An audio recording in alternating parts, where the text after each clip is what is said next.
Okay, I guess this is going to be part 2 or something, I'm not sure. But I kind of stopped the other one abruptly, so I think this will have to be a part 2. So I'm going to ink yet another map. Don't know how long that one took me. Quite a while, I think. It's already noon. But I'm going to go ahead and do this one next. And as you can see, I've kind of got it laid out in pencil. So I just have to start adding stuff to it. So I left off the last video. I was talking about this book, The Brief Wondrous Life of Oscar Wilde, by, I can't pronounce this name, by this person.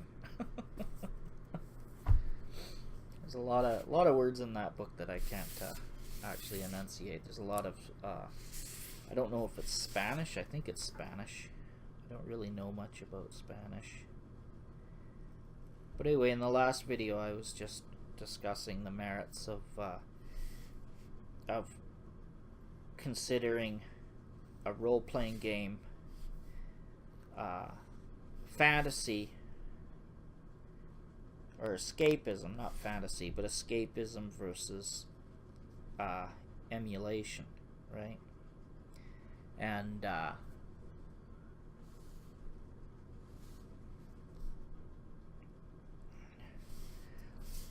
And I was talking about how I consider it emulation because of my goals, and it depends on what your goals are. If your goal is to explore the world through a medium of fantasy, then you're going to want emulation. But if your goal is instead to escape reality, then you're going to want it to be fantastical. I mean, it can be fantastical in any way, but so the amount of grit that you want in the game will vary based on that, in my opinion. And not all players like to play in a gritty world, you know, where things like slavery exist. But it seems to me like you can't really emulate a world or make it, you know, realistic without it, because it's existed in all cultures and still does for all of that. I mean, we haven't gotten rid of it yet. There's still a lot of it around, unfortunately. Anyway, so that's where this book is interesting for me, is that it has provided experiences, a reservoir of experiences that I could use outside of my own experiences, you know, that I could use in my game, because it just simply wouldn't occur to me. It just really wouldn't occur to me, some of the stuff that has happened in this book, or to do things to people that have been done to people in this book, or that you know, this kind of hideous stuff. I mean, I know it exists, but I don't dwell on it, you know. I'm not gonna sit there and dream about it or think about it, you know, because it's disgusting. But it is stuff that does happen, has happened to people, and out of respect for their experience and out of respect for their struggle, I do think that it's legitimate to give it an audience and to try and understand what they have been through. And to that extent, I think it's reasonable to explore it in a medium of art. And I do think role-playing games are art. I think that they can be art, not that they are art. Most of them aren't art, actually. Most of them are just escapism. But when you want to elevate it to art, that's when you need a level of emulation and realism, you know. And I know a lot of people are going to say, well, no, it can be escapist and it can be art too. And it can be. I'm using art in more of a literary tradition. You know, I mean, you could say Stephen King is a writer. Sure, he's a writer, but he's, you know, he's not Shakespeare. He's not,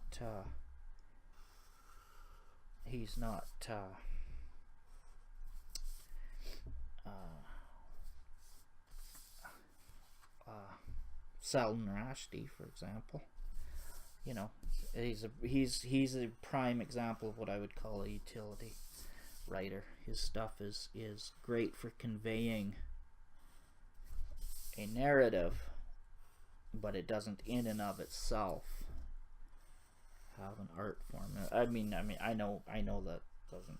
I'm not really maybe explaining it properly, and maybe lots of people out there probably won't agree with me. I'm not saying I don't like Stephen King, don't get me wrong. I'm not saying he's not a writer. Oh boy, I probably just painted myself into a corner here.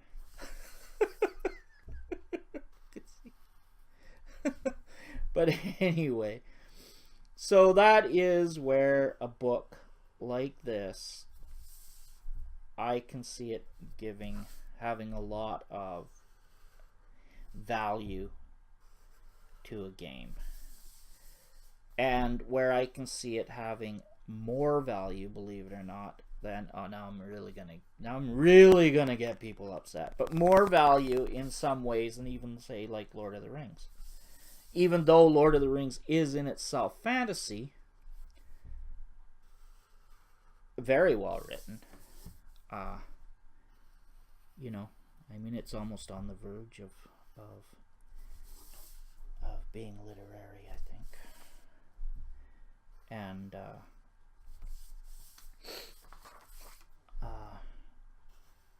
you know, I certainly enjoyed it. But in terms of exploring the world and asking the bigger questions about the world and stuff, I mean, it's in there. There's some in there. People, I think, imagine a lot more in there than is really in there, frankly. But because I've read people trying to explain how it's a literary work, and it's never really convinced me. It seems pretty desperate explanations. But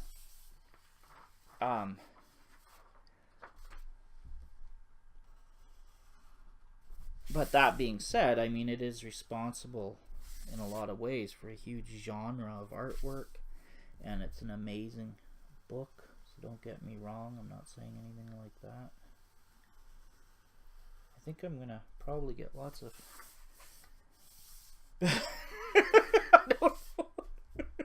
This is why I shouldn't talk and draw at the same time, because I'm exploring stuff. What I'm saying is not my concrete opinions of stuff.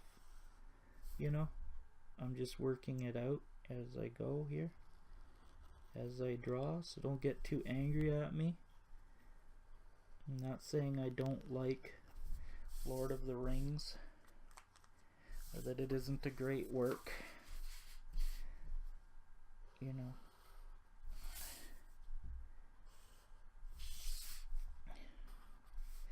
it is a great book, but it's not Boethius,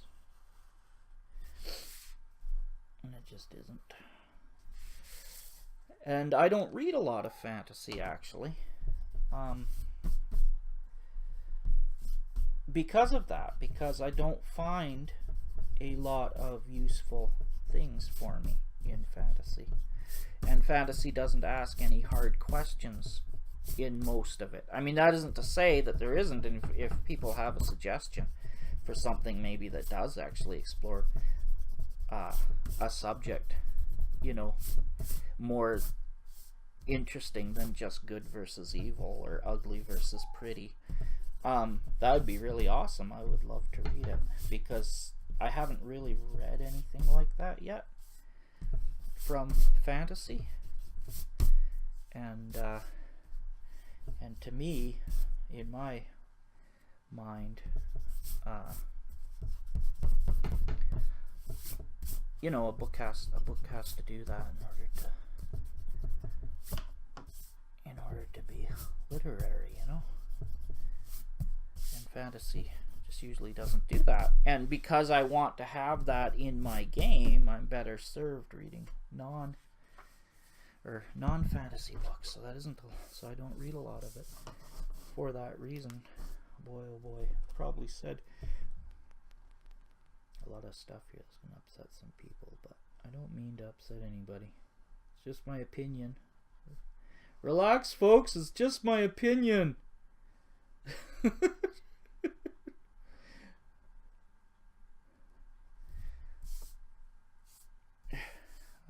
I have the right to be wrong. So yeah, it's got stuff like that in there. So one thing it's got in there that I find interesting is the notion of dictatorship, and it's kind of going through this you know, one part of it describes quite a bit a dictator and sort of the heinous things he does, and how he runs a country and stuff like that. And I find that really fascinating because, you know, I mean, outside of the King Arthur sort of mythologies and all the ridiculous stuff we're taught about kings and queens and stuff, most nobility, they were hideous people, absolutely hideous, and not worth knowing at all. And you know, the idea of the noble knight and stuff, I mean, that is seriously high fantasy. Chivalry was just simply that you don't kill your you know, it only applied to other nobles, other knights, right? I mean, you didn't nobody cared about the commoners. It was very common practice, for example, for the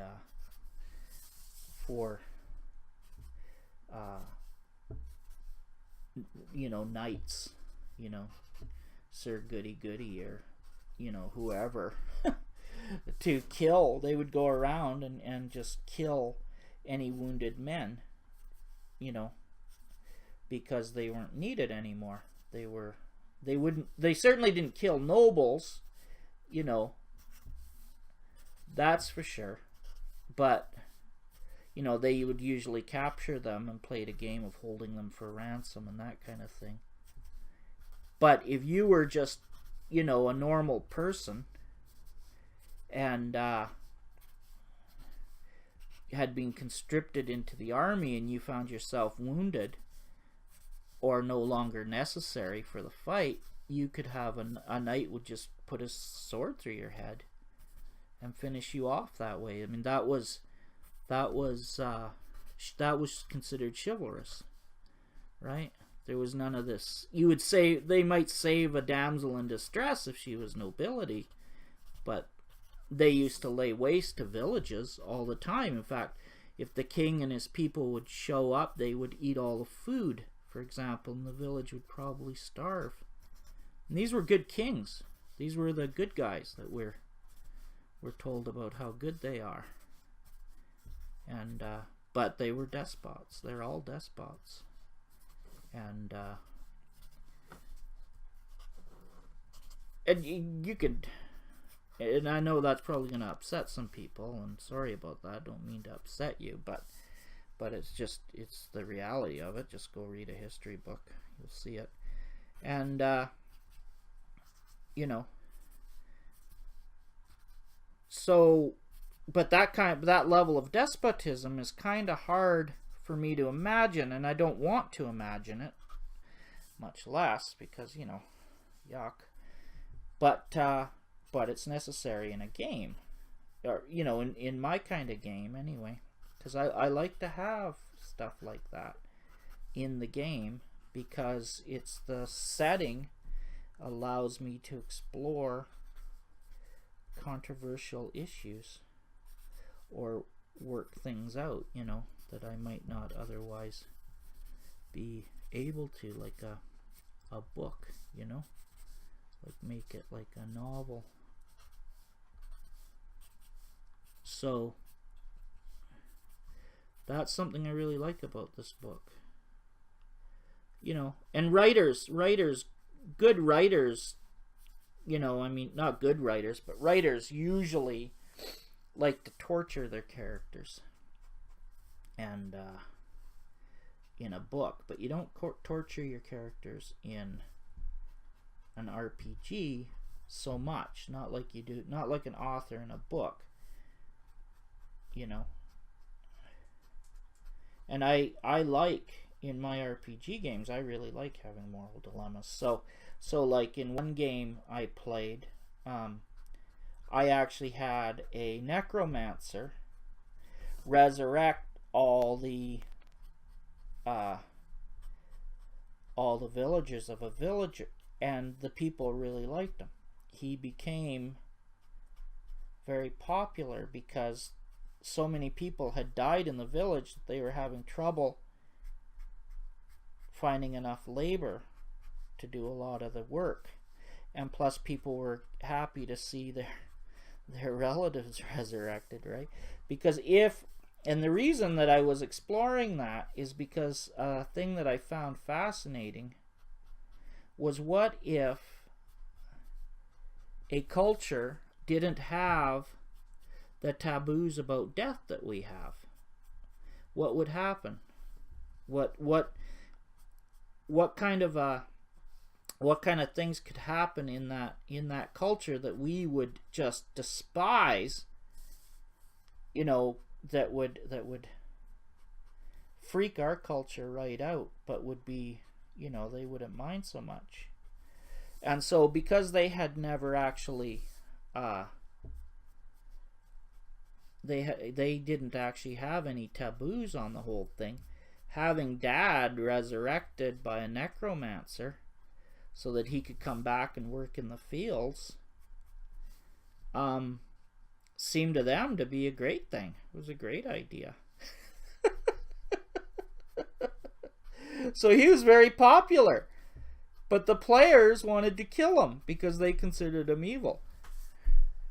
And I love that kind of ambiguity in my game. You know, I love that kind of moral dilemma.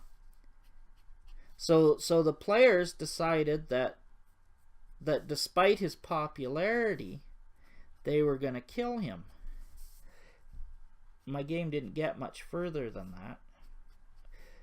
But basically that was one of the things that had happened there, and I realized it, is that they had decided that they weren't going to participate in any kind of literary challenge, but rather they were just going to stick and go ahead with their own prejudgments of that kind of thing, which doesn't actually protect you from getting locked into some kind of a maniacal GM's moral challenge. I just call myself maniacal, but yeah, it doesn't actually protect you. So I didn't. I enjoyed that quite fine, because what I found fascinating about it was that in our own culture, it is considered quite heinous to go against the majority of people, and in this village, the majority of people were very happy with the idea of their family being resurrected and coming back as undead, right? If that necromancer were to hold an election tomorrow, you know, to be the sheriff of the village, he would win hands down by a landslide. So this book is really instructional to me. I can't say was, because I'm still reading it, in that it really goes into a lot of you know, not a whole lot, but it goes into some detail, enough detail about how a despot behaves that I can use it. Now I'm aware, you know, I mean, I don't think that the despot that he describes is any worse than, say, Saddam Hussein.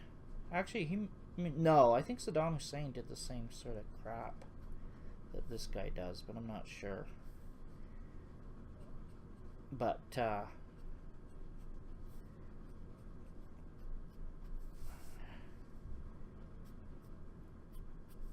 okay, well, that's interesting. Well, I hope.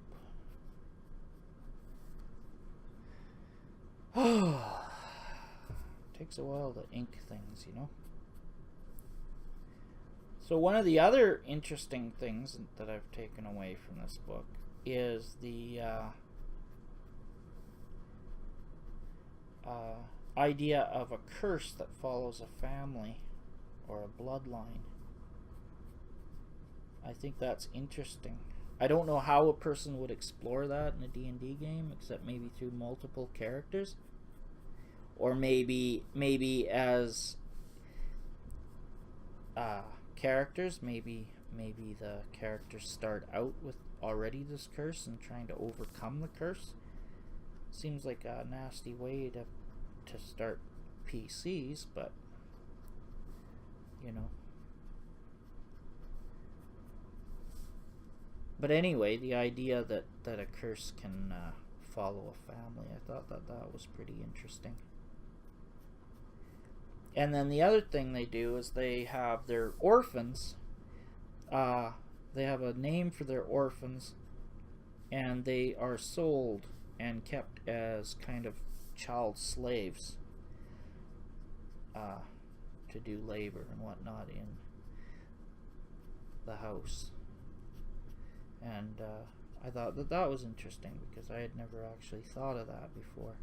I've had workhouses in my campaign worlds. I almost always have workhouses, but I hadn't thought of sort of like household slaves.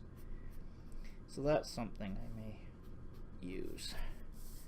But that's, you know, that's definitely not for an escapist sort of, you know, elves are good, dwarves are good, orcs are bad kind of world, you know.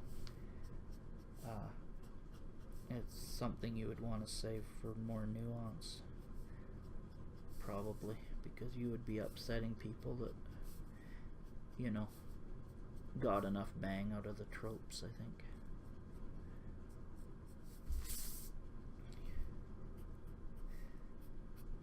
But yeah, so that was that book, which I thought was pretty interesting. I may visit it again in another video,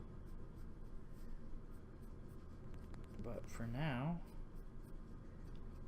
I'm trying to think of. I do recommend the book because it has so many references to kind of geeky culture. It's kind of fun from that perspective, especially because it's so well written. I'm not used to that, and I really appreciate it. I think it's a great book. Okay, I don't know if I should be breathing all these Jiffy marker fumes. I'm starting to worry about it. I don't know if they are like, or Jiffy marker Sharpie. I don't know if they're as bad as Jiffy marker. I used to use Jiffy marker. You have to be really careful with Jiffy. I don't even think you can buy black Jiffy markers anymore. I'm not sure. So, let me see. Here's another book. Same kind of deal. What is the What?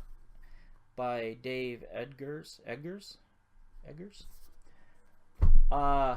Fascinating book. Really, really good book. Sort of utilitarian style, but it's really fascinating because of the life of somebody who was a child soldier. You know, it doesn't go into a lot of detail about what it would have been like to be a child soldier, like certainly not the killing and stuff. Oh no, he wasn't a child. Sorry, refugee. What am I talking about? A refugee. But he has to escape, you know, travel across deserts and stuff like that, and he encounters child soldiers. But he never actually, I don't think he himself gets caught up in it. But then he comes to the United States, and he finds trouble in the U.S. too, which I thought was interesting, you know, because it kind of demonstrates troubles in both places. But as far as role-playing games go, I think the takeaway for me from that is the idea of using being a refugee from a war-torn area, you know, would be a really interesting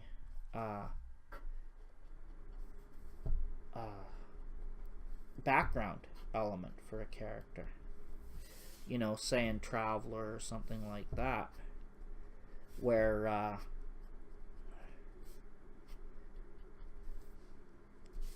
the characters have come from a place, maybe from a planet that's been destroyed, or a country that's, you know, been left in ruins, and so they have to make their life in a new country that, though better, is still, you know, a bit violent. Although if it wasn't, it wouldn't really be any fun to play in it, would it? And not in a game anyway. Not Traveler at any rate. And but you know what I thought would be fascinating is what if the culture they go into is so alien that they don't even speak the language, say. I think that would be fascinating. And it would be fascinating to have a background, you know, especially if all the players, say they were a bunch of players that they decided to band together and be mercenaries, but they have this experience because they were from this planet that was destroyed, and they had various different experiences from it.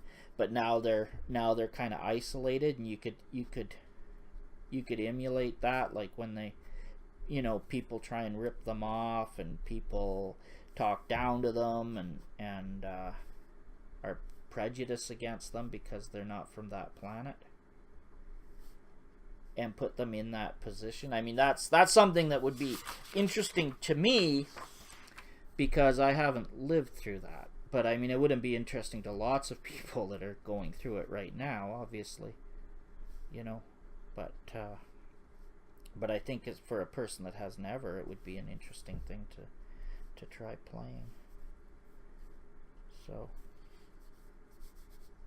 and I maybe got more stuff out of it, but I read this is one of the books I think I read on the way to China, or I finished reading there. Yeah, I think I finished reading it while I was there. So that was quite a while ago, unfortunately, so I don't really remember too much about it. I wrote some stuff about it, but I don't know where that is, unless I put it in the actual book itself, which would be clever.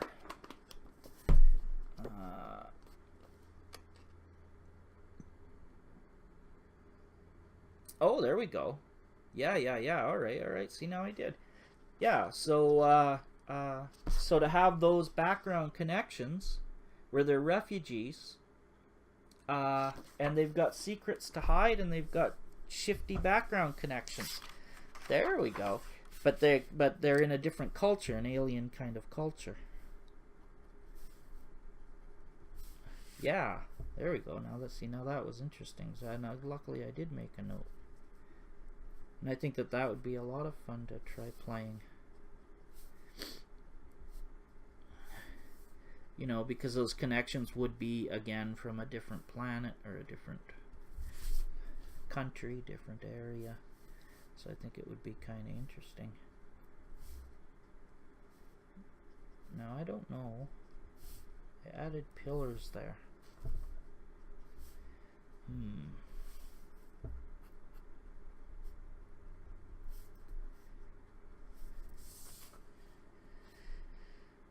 Okay, I don't know how long I want to make this video. This video is going to be hours and hours and hours of me just talking and saying stuff to annoy people. It's probably annoying people. You wouldn't believe what he said about Lord of the Rings.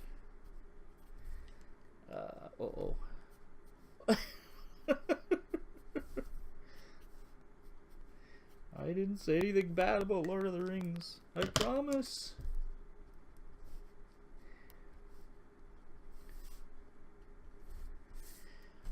Oh boy.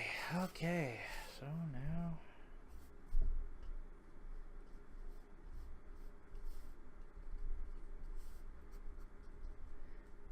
I actually like to leave signing to the very end.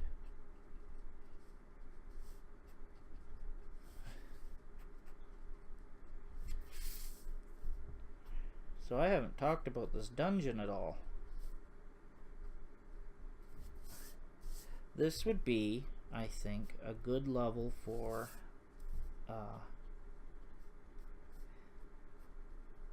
quarters, where the monsters and stuff, or not the monsters, but whatever denizens of the dungeon might live. Or perhaps this is because there's these rooms, right? There's a secret passage here. Enter here or enter here. If you enter here, it should be kind of interesting. Then you're staring down a hallway directly at a statue.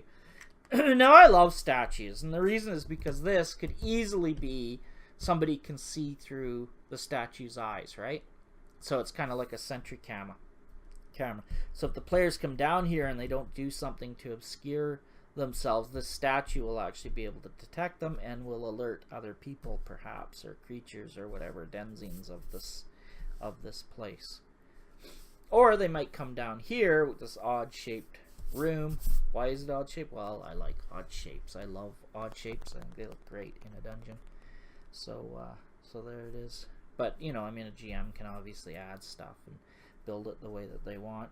And this room has a secret passage, so if whoever lives here knows about that, then it's probably the boss lives here. But if not, then it's just anybody, and somebody can discover that.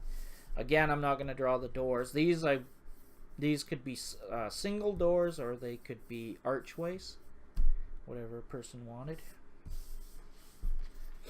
Yeah, and then this one obviously has this in here because I ran out of paper. But don't tell the players that.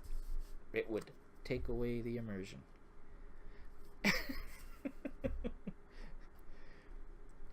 My dwarf examines that wall to understand why it has a slant in it. It looks like the GM, or whoever drew the map, ran out of paper. Not a good thing to tell. Not a good thing to tell your players. I don't think so, anyway.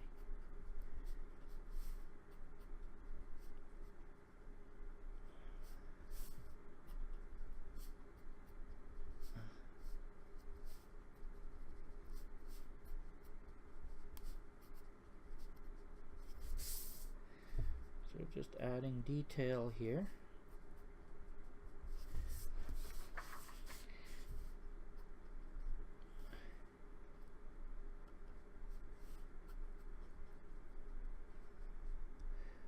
There are sure a lot of people making maps now.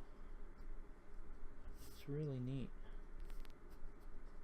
I always kind of think, you know, what will life be like for players of D&D, and who will be playing, or, you know, role-playing games.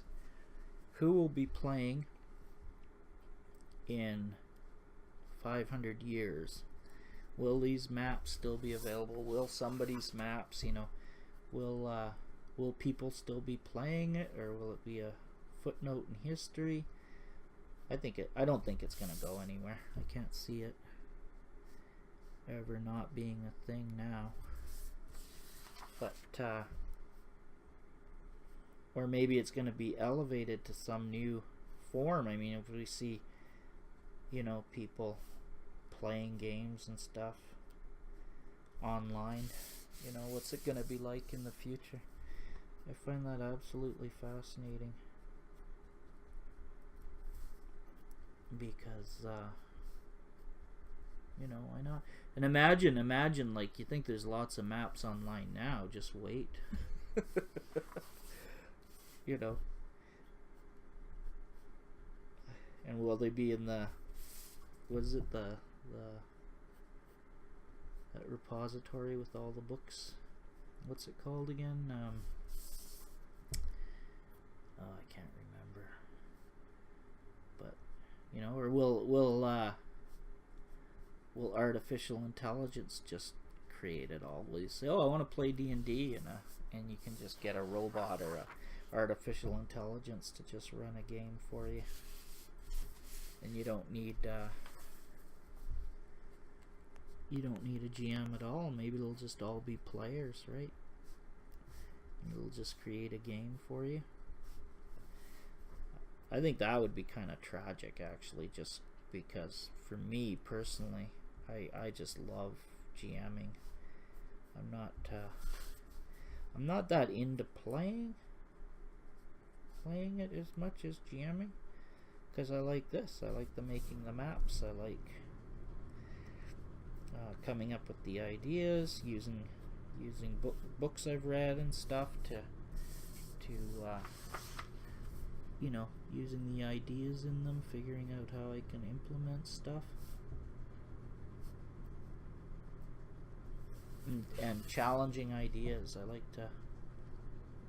like to take social norms and kind of challenge them a bit, you know, to take players out of their comfort zone, to just, you know, instead of just saying these are bad or orcs are bad, it's like, well, no, I want to know why orcs are bad. I want to know why gnolls are bad, right? And you'd be amazed when you start asking those questions how quickly some players just accept old world explanations, right? Like, orcs are bad because we want their land. Gnolls are bad because they're eating all the food. Oh, okay, that makes sense. Well, let's go get them then. Let's go get rid of them. Which, I mean, if you were to examine that rationality closely, you would soon realize that that doesn't actually make something bad. It just means that, you know, there's a scarce resource that they possess and you want, which is, you know, being the rationale behind imperialism since the dawn of time, and is mostly the rationale behind all this, you know, why something's considered bad and something's considered good, you know, which actually have roots going all the way back to Samaria, because the Sumerians used to say a thing was a beautiful thing or a thing was an ugly thing, and they didn't actually have this notion of good and bad. They had the notion of pretty and ugly. So if you had a cow that looked like it was going to have lots of good milk and have, you know, be able to produce young or whatever it is that you wanted from it, then you would say that that was a beautiful cow, which meant it's a good cow, which is what we would mean today. We would say, oh, it's a good cow because it's going to give us what we want. But if it was a cow, you know, with a broken leg and cross-eyed and crossed horns or something, I don't know anything about cows, so whatever makes a cow not a good cow, then the Sumerians would say that it was an ugly cow, which meant that it was a bad cow. We would call it a bad cow because it's not going to give us what we want. And it's interesting, what I find fascinating is that I believe it was the Zoroastrians that brought in the concept of no, it's not that it's ugly, it's that it's bad. There's something intrinsically bad about it, right? And so that's what makes that's so it's not that it's ugly, it's that it's bad. And that was and the whole concept of this good and evil, I believe, was the Sumerians. And it's why today we still, bad guys are ugly most of the time. And if a bad guy is actually good looking, then the writer's being, tricky. It's because we really haven't evolved beyond just what we like is pretty and what we don't like is ugly. Just like the Zoroastrian, or not, the Sumerians kind of had it right, or kind of had the basis of it, and we've never gone beyond that, really. So our princesses are all beautiful, and our kings are all handsome, and our princes are all,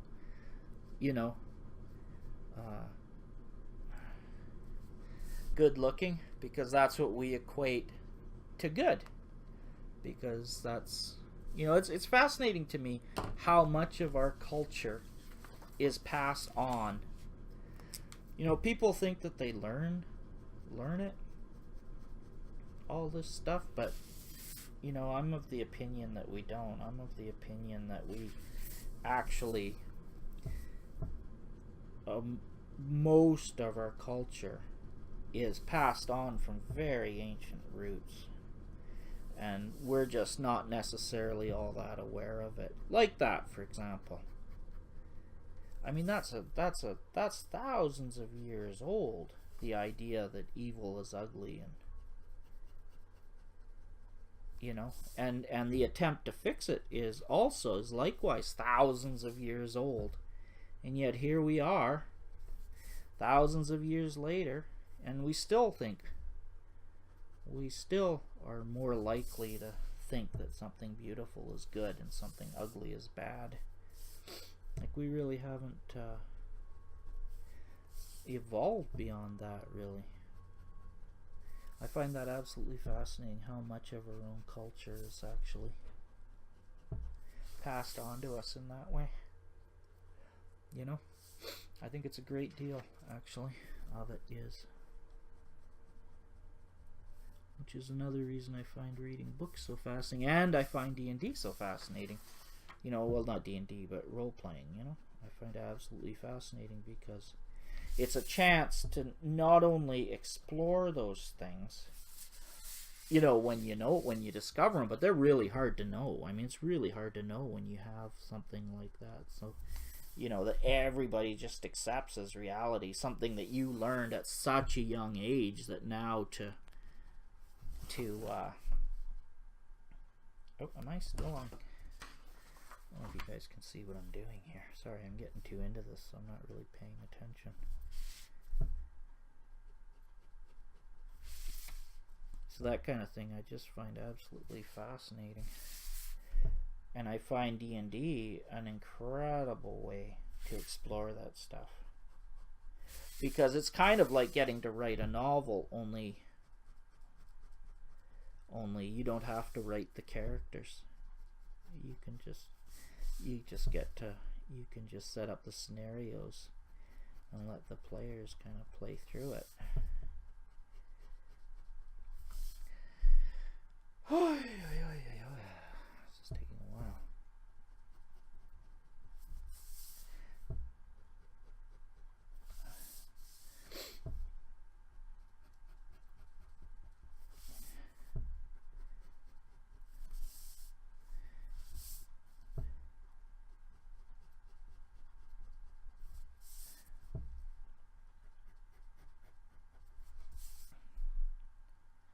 I really like the cross-hatching, though. It's a thing I think I'm going to have to continue doing, because it really does nice things to the map.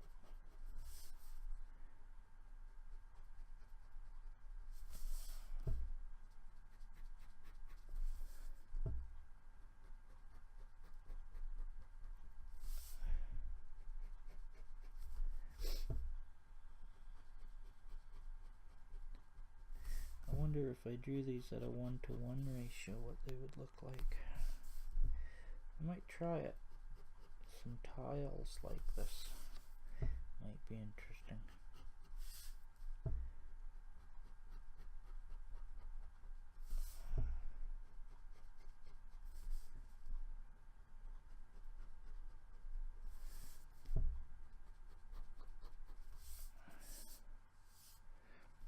Yeah.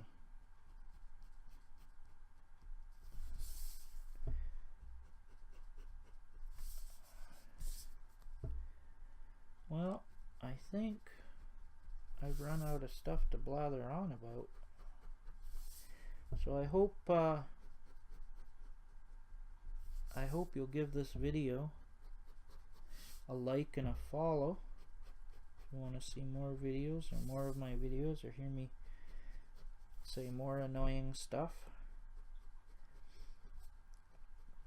And then I hope that that you'll give it a like and a follow. Also, if you want a copy of my maps, these maps, this map I'm working on, I hope that you'll come and consider becoming a patron. I don't know how long Patreon's gonna be around for, or my Patreon's gonna be around for. I'm kind of getting the bug to try something different, but for now anyway, and for the foreseeable future, this is a great way to get my maps right now, because for only $1, a lousy buck, people, you can get at least 7 maps. And then if you go for the $2, you can get the bonus stuff, which is going to be quite a bit of bonus stuff in this map pack. Because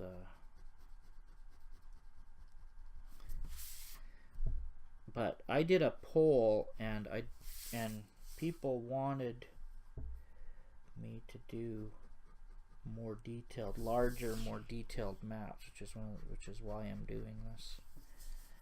It's larger and it's more detailed, because that's what people wanted in the poll. Anyway, the people that answered the poll. So that being the case, I may have to end up having to stop doing map packs, because I can only do about one of these map packs in a month, roughly. Whereas I could release 7 maps in a week, but if I don't put this, you know, like you saw my smaller maps, that's doable. But this, colored, grid, no grid, hand-drawn grid, all cross-hatched and detailed, I can't do 7 of these maps in a week. There's no way. No way.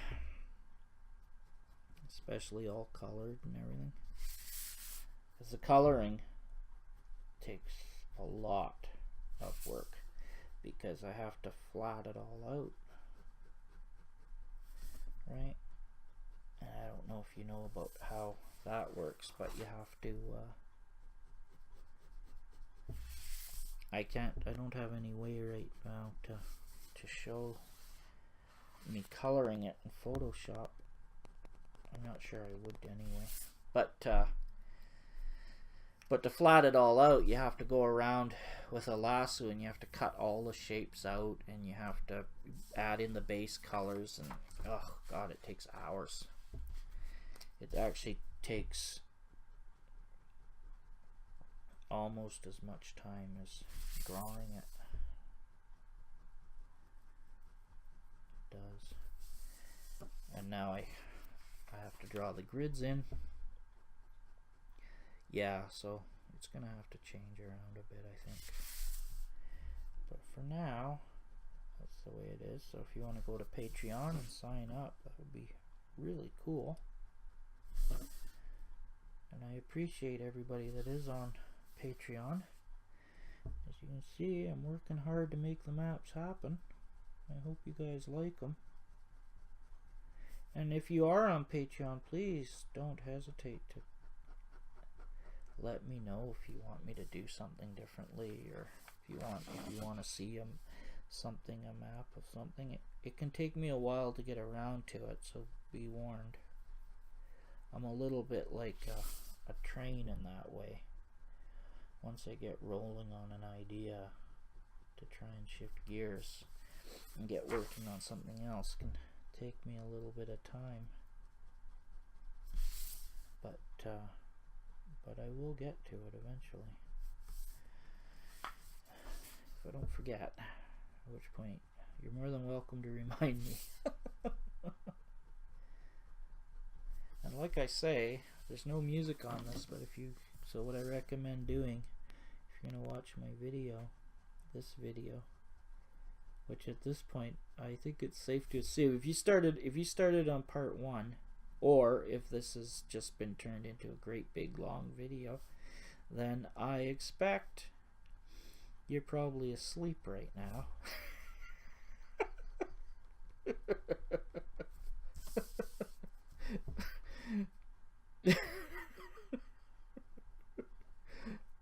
Right? Especially if you don't have any music on while you're watching this. It's like, oh, holy. I kind of like this though, because it gives me something to do. I can talk and blather on. Normally while I do this, I listen to podcasts, so it makes sense to make a podcast while I do this. Right? But the thing is it is a little like hearing somebody talking to themselves, because frankly that's what I'm doing. So maybe I should be doing this on Twitch. Yeah, that would be actually a good idea. Then I could actually interact with people. And then people could yell at me for my comments about Lord of the Rings. What? You heretic! Yeah, that would be being nice. I don't think they'll go that far. Or my comments about Stephen King. He's the greatest writer of all time. Come on. Nobody believes that, do they? But he's a great writer, don't get me wrong. So, yeah, I think now that I've said probably way more than I should have.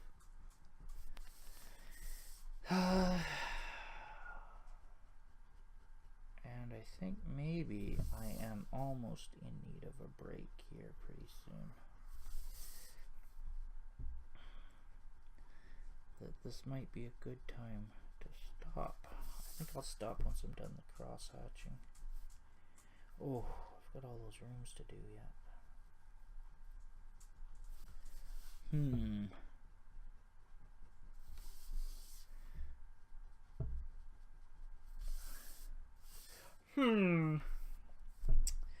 didn't know. Oh yeah, no, I started here and I'm there. Holy cow. Holy cow. Does anybody even say that? Holy cow. I don't know. So I think I'm going to write out my rules. I said I wasn't going to write them, but I think I am going to write them out. Because I need to clarify some stuff on it if you watch that video about my rules. The idea there, and I still want to do that. I may redo that video once I get the rules written out, because there are some things that I forgot. I didn't include how to do combat, and I didn't include some other rules. If you watch that video, then I'll just go over it quickly, because here I am. You can't. Whoops. I'm used. My camera was over there. Now my camera's there, so that's why I did that. But you can't, using energy, modify your wheelhouse rolls. I forgot to mention that. And combat is simply move and act, or act and move, right? So you can move whatever your move is, which is your max speed die, and any boons that you might have to it. You can move that on your turn and then make an action, or you can make an action and then move that much on your turn. And your turn happens in order of initiative, which is your speed die, and everybody rolls their speed die. I personally let all the characters or heroes in a party play or roll their speed die for initiative. And the monsters I just use as a group and roll them all at once, right? The reason being is it gives players a chance to use their or take advantage of their speed. I mean, otherwise, why even bother having speed, right? If you're not going to let the players use it. Yeah. And that's one of the reasons that I like simple RPG games. I mean, don't get me wrong, it is simple. The mechanics of it are simple, but the intricacies, where I like the intricacies, are in the wheelhouse, the guild, and the boons, right? You can make a very complex character with this easily, and I like complexity in a character, or in the world, in the campaign world. Not in the rules. I like simple rules because, as you can tell from the way I've been talking, my worlds can be quite complicated, and that is where I like the complications to be. You know? I think this pen is starting to bite the bullet. See, now if I was a digital artist, I would be able to just build a brush to do this. And I would just go around. But I'm not a digital artist. So there is a feeling, I think there's a feeling of actual ink on paper that just can't be duplicated by digital. I could be wrong. Probably am wrong. I'm usually wrong about most things. And that's the thing. If you don't like something I said, I know I'm wrong. I know I got it wrong. You don't need to correct me. You don't need to tweet me or email me and say, you know, you're an idiot. I know. I'm aware. I shouldn't have said that thing that you didn't like. No need to tell me. I know it. And because I'm Canadian, I'll just say I'm sorry right now. I'm sorry for it all, whatever it is I said that you didn't like. My take on something isn't your take, so I'm sorry.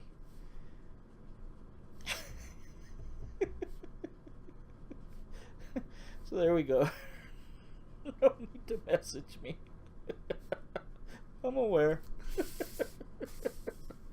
You're right. Yeah. Oh my goodness. I think it really is dying. Bummer. These pens are expensive.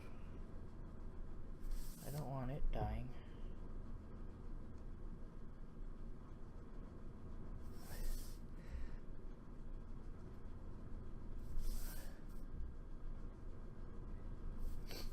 Yeah, I don't know. Oh boy. Let's do. I'm not ready for the rooms yet. That's gonna be a lot of cross hatching. So let's just do these ones. Let's do this great big center chunk first, shall we?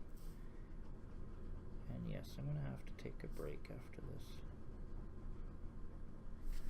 If nothing else, I need a coffee.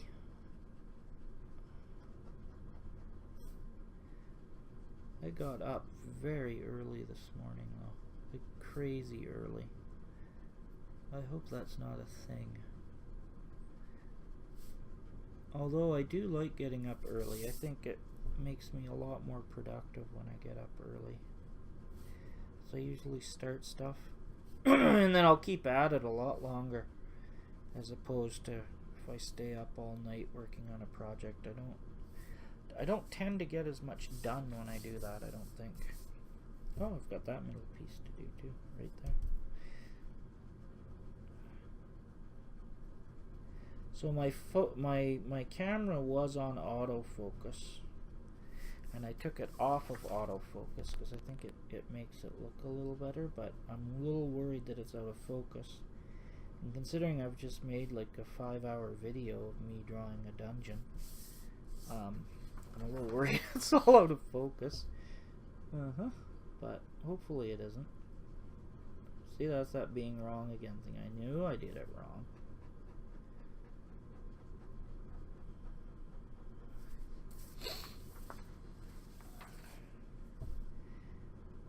I'm gonna have to draw some more monsters here pretty quick too.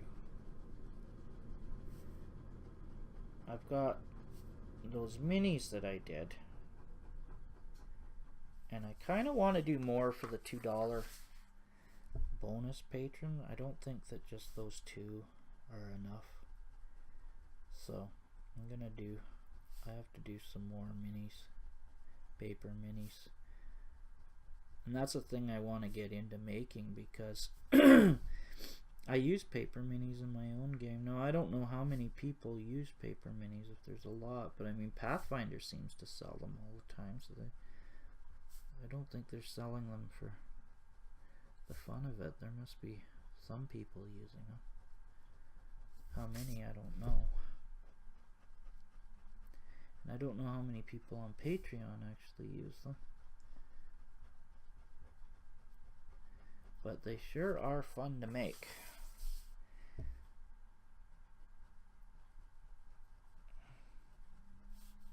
And I still have to make the doors. See, I wanted this bundle out this week, but there's no way. It's going to be next week. Because there's still so much to do.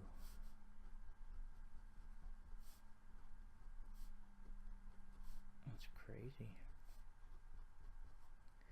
Oh, this pen is, I think, getting dry.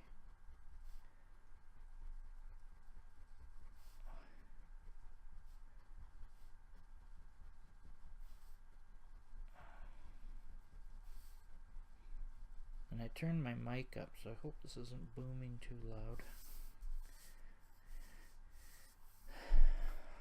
Yeah, it sure looks a lot better. I don't know if you can see it very well or not. Nope. It doesn't see. It won't autofocus now, so there's no point in moving things closer to the camera. But that autofocus, holy cow, that just makes a guy sick looking at that, zooming in and out all the time. And then it does it even when nothing's changed, which I find very odd. So I'll be sitting here drawing like this, and all of a sudden it'll just all go blurry, and then it'll come back into focus. So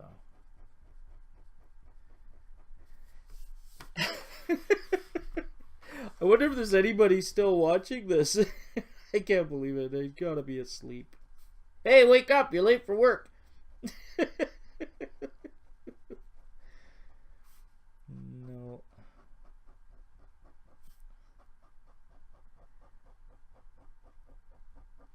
I don't even know if I'm allowed to upload this long a video to YouTube. I know the first time I uploaded some videos, they weren't allowed to be longer than a few minutes. Half an hour, I think, was the longest, something like that. Or it had to be under an hour. I think that was it. So I may have to break this up into parts or something. This is gonna seem like a movie length thing. And I was thinking, oh, maybe I'll do this for every single map I ink out, but boy, I'd have a whole lot of videos of me just sitting here talking about nothing, which I don't know if that I'm not sure what that would be.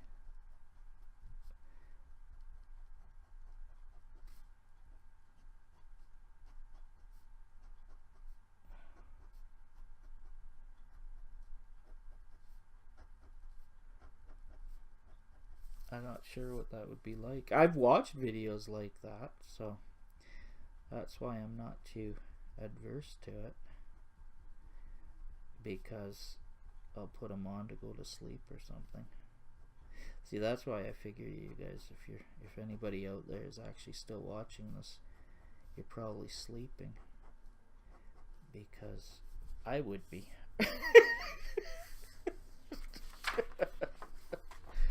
You know, I mean, I would.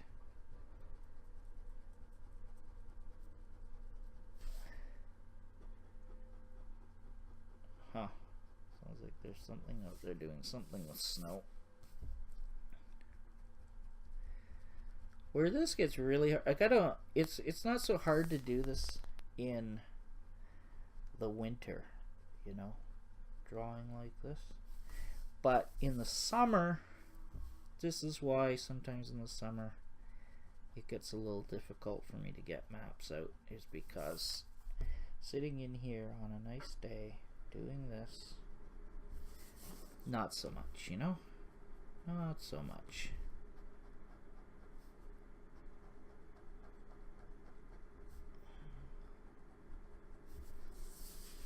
Not so great.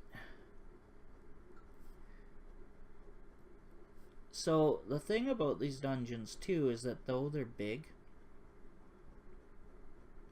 they're drawn at a large scale, but they'll scale down really nicely. So they'll scale down to the size to fit in a book quite easily. Comic book size. Easily. And be quite easy to see at that. Because I am drawing this on at the same scale that they draw comic books at. So 11 by 17. So, and we all know comic books can look fine shot down, and comic books are shot down to half size. So this will shoot down easily to half size. And I have a printer. I have a Brother printer that right now has it keeps on saying that it's out of ink. I emailed Brother and they've of course completely ignored me. Sent me an email telling me that they would get back to me about my problem right away, and of course they never did, because thanks for the money, buzz off. So alright, so I do not recommend buying a Brother printer. They're garbage, and their customer sales service, holy wow, terrible. So I mean, they could email me and say, oh, we're gonna get to you, but not. So what it does, what my printer does, is it says that it's out of ink even when I put new ink in. And I've looked online for solutions, but I can't find anything for my particular brand of Brother, unfortunately.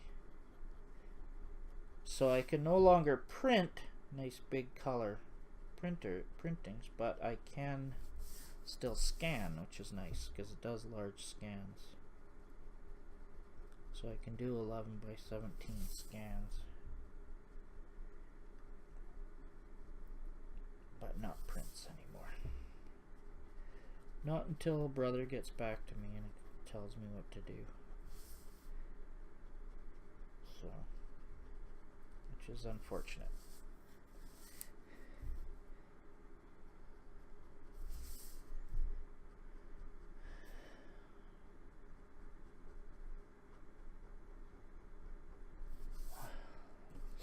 Yeah, it really does. I wish there was a way to, well, I don't know.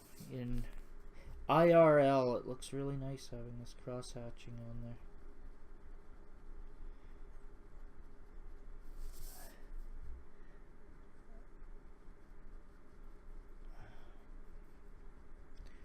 And this is definitely spending more time on it, which is what I wanted to do.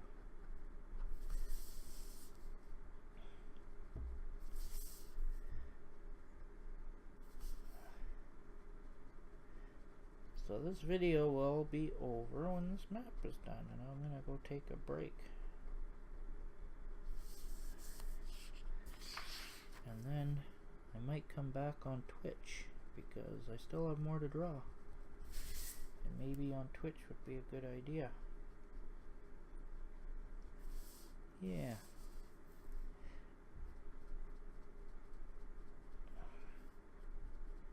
And then I can and just talk about craziness there.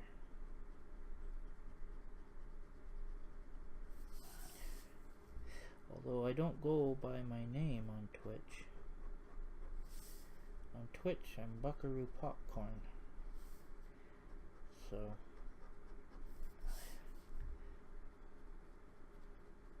nobody's gonna have any idea who the hell that is.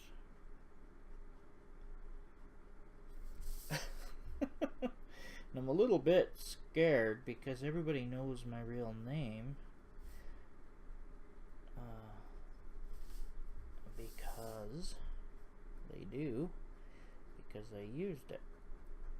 And I don't know if I should have, because on Twitch people do crazy things, and so I'm a little worried about that. Because people like to try and hurt each other for some odd reason. What do they call it? Swatting. But so hopefully I can avoid that somehow.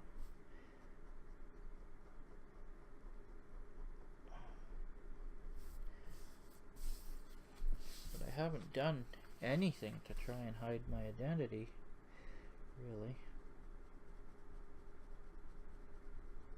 I probably should have. But anyway, yeah, I'll be Buckaroo Popcorn on Twitch. And I will probably stream, because why not? And I can probably stream a whole heck of a lot. Because I do a whole heck of a lot of this drawing stuff. I think on Twitch I can actually have music. I think you can on Twitch. I never read the terms and agreement and all that. I don't know, maybe I should have. I'm pretty sure it's just basic, right? Makes sense that it would be. Oh, look at this, look at this. Almost done this. Almost done the cross hatching.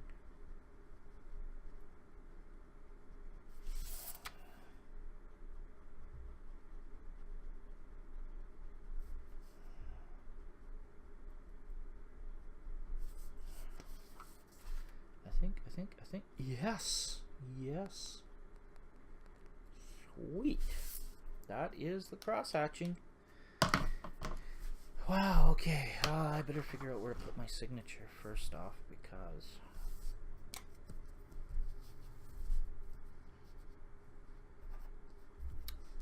yeah, there we go. Which one is it? Alright, let's try this again.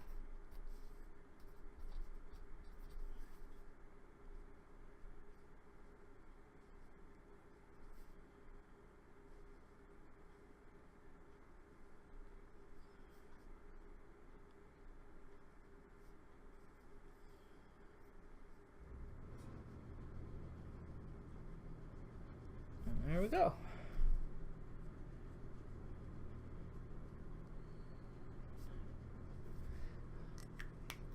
Not the best place to put the signature, maybe? I don't know. It's where it is, though. It's gonna have to do. I didn't really have too many. Ooh, ooh, ooh.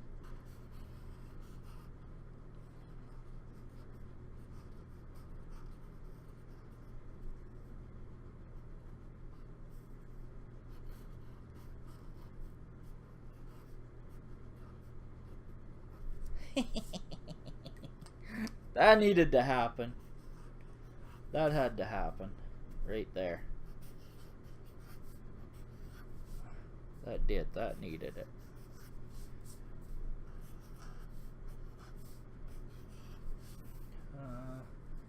Ooh, I like it. I think that's about it. That's about it.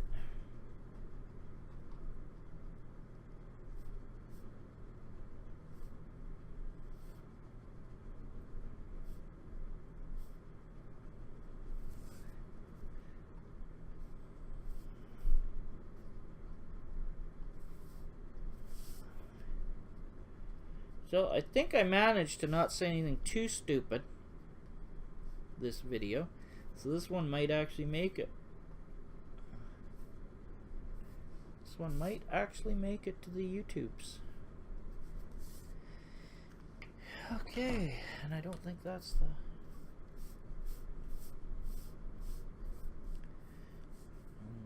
Nope, nope, nope.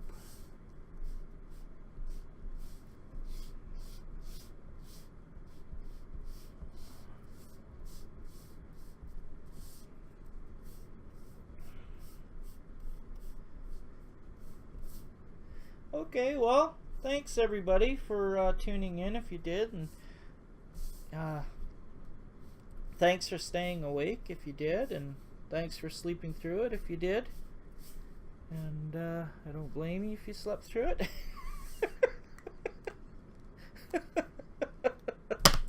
But there we go. Got another map done. Almost. Well, it's not done, but it's inked. I'll have to do the rest of it off camera. But for now, it's inked.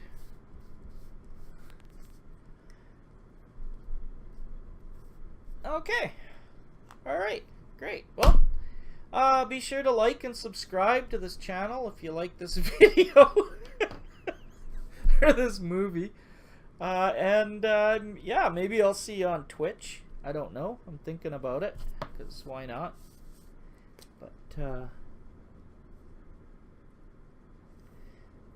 oh, how did I do that before? Maybe... Yeah, maybe on Twitch or... So I have streamed before, just tests, but never like this.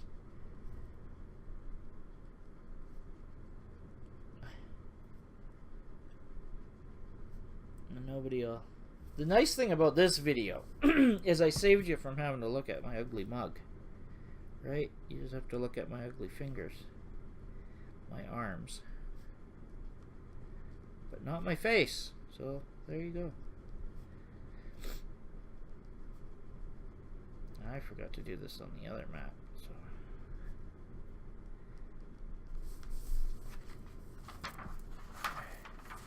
There are a lot of stairs on this one.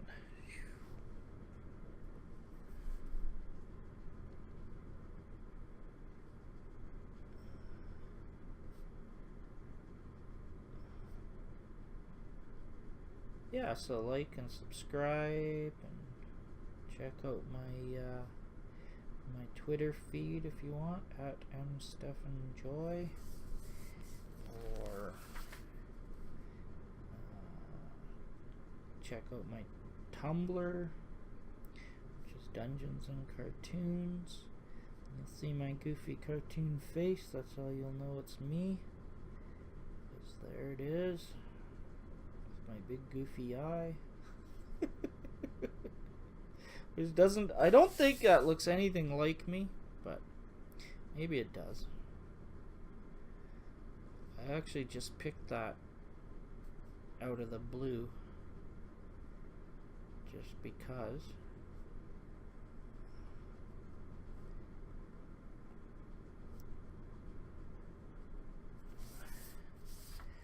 Alright. So if those are down, these have to be down. This is an actual elevated little room area.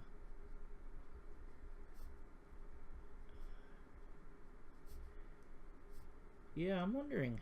I have to start putting these on drive-thru too.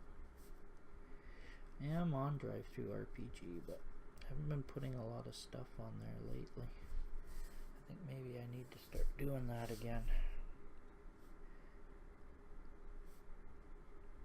So I can build up a catalog. So I've got quite a few map packs out now that aren't actually on there. I think that's I think I should put them on there. People have asked me for the back ones because I don't keep the maps up forever on Patreon. Just because I don't know. I have people sign up take everything and then leave, so I think it's unfair to the people that have stuck with me for so long. I'm just about done, and I'm probably at the mumble stage. Okay, there we are. That's 2 done. There we are. Woohoo! So you come down here. Let's see, you come down here. Whoop, whoop, whoop. Nope, made a mistake. Shoot. One more to go here.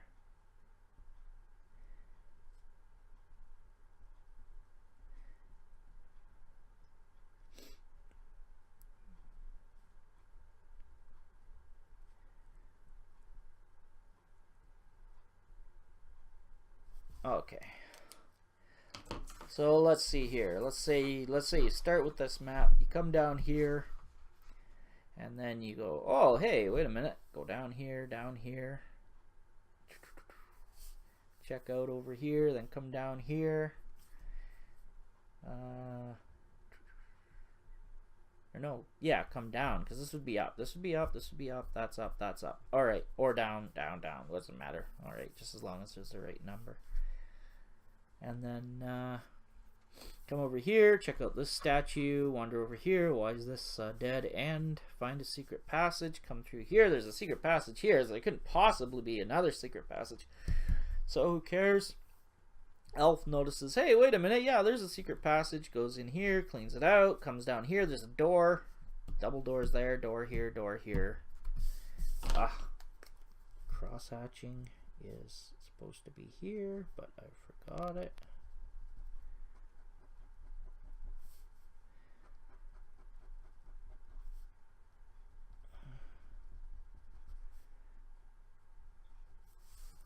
Alright.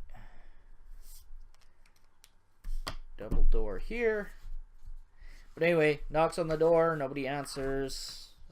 Goes in, looks for stuff, opens up this door, finds loot, comes out here, walks over here, finds a big monster. Just about dies, but doesn't die. Comes back down, wanders all the way over here. Says, oh, didn't we see a double doors? Comes down, double doors, opens them up, comes down, goes through this door, and comes out here. Hey, this is a weird shaped room. We better check it all for secret passages. Search, search, search, search, search, search. Ah, there's nothing here. Huh, that's weird. Comes through here. Oh, look it. This doesn't make any sense. Why is that wall like that? Better search, search, search for secret passage. Oh, nothing. Let's go down this way. Oh, look at that funny statue. Funny statue can see them and alerts the wizard who lives here. Aha! He alerts all his minions. They come out. TPK! There we go. Fun adventure. But that's how it works. You use the maps like that. So you'd have this one loaded up. This one loaded up. This is what they look like when they're done with the grid. But they'll be grid and no grid. In fact, and then if they came down these stairs, they could come down here and there's a round out and this. And yeah, see? So that's the idea behind them. Anyway, hope you like and subscribe. And thanks for watching. And if you're still awake, wow, you're amazing. And if not, well, I hope you're having good dreams. And take care. And that's the end of this, I guess. All right.